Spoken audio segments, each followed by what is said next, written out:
So I'm started to prepare Scotch broth so that I can take some to work every day in a flask.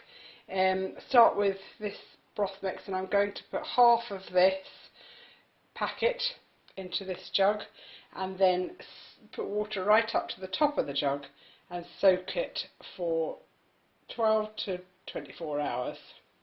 So this is a Scotch broth mix which contains pearl barley, dried red split peas, dried yellow split peas, dried green split peas and dried marrow fat peas.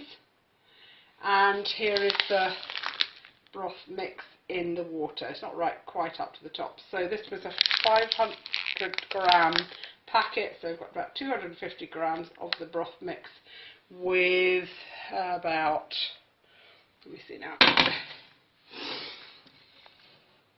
700 millilitres of water. This is the ham hough. That is what I'm going to add to the soup, but I will boil that separately first because it's filled with salt and that will stop the pulses from softening. That parsnip I will put in towards the end because it won't need much boiling. I'll peel it and chop it. This is the onions which I've diced and put about a tablespoon of olive oil, and I'm just going to glaze those. I will chop these carrots up into small sections. They will go in after the onions glazed a bit, as well as dicing this pepper. This is the broth which was soaking for about 10 hours. That's long enough really. I could soak it longer. It might expand a bit more, but it will need a fair amount of boiling anyway, whichever stage it is. So once I've done the onions, the carrots and the peppers, I will then add this broth mix, bring it to the boil and boil it without the hough. The hough will be going in another pan. So I've decided only to use half of the pepper, and that half I'll keep for later. There you can see the onions and the carrots and the peppers just gently sautéing before I let them soften a bit before I actually put the broth mix in with the water. And here you can see the ham hough bubbling in just its own water, and I will keep that water for the soup. That's the parsnip chopped up, ready to go in afterwards. It's not focusing. I was going to say that this size of ham hough could easily be used for the whole packet of the broth, but this time I just didn't want to make too much because I don't want it to last for weeks and have to freeze it this time. Okay, so this is the soup mixture. It's been boiling for about an hour and a half now. Well, not exactly boiling for a bit more than an hour, but the vegetables were sautéing for a while before that, weren't they?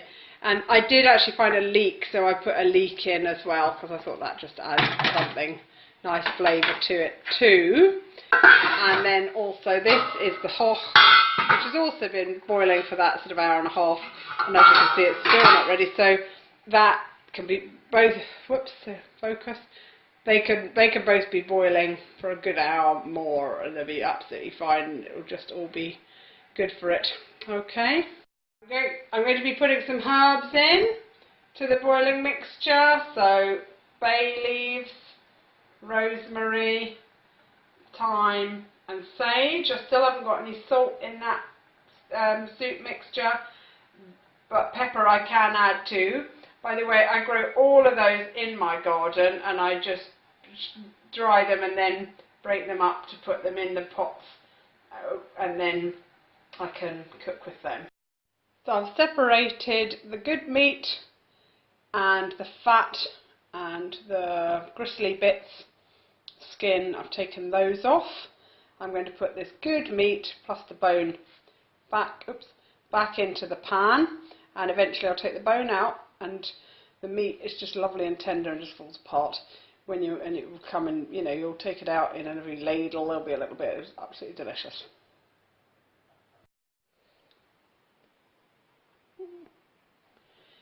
So that's the good Scottish broth finished.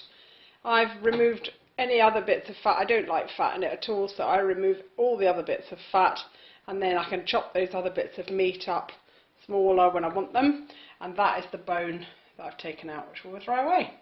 So I shall enjoy that for my lunches.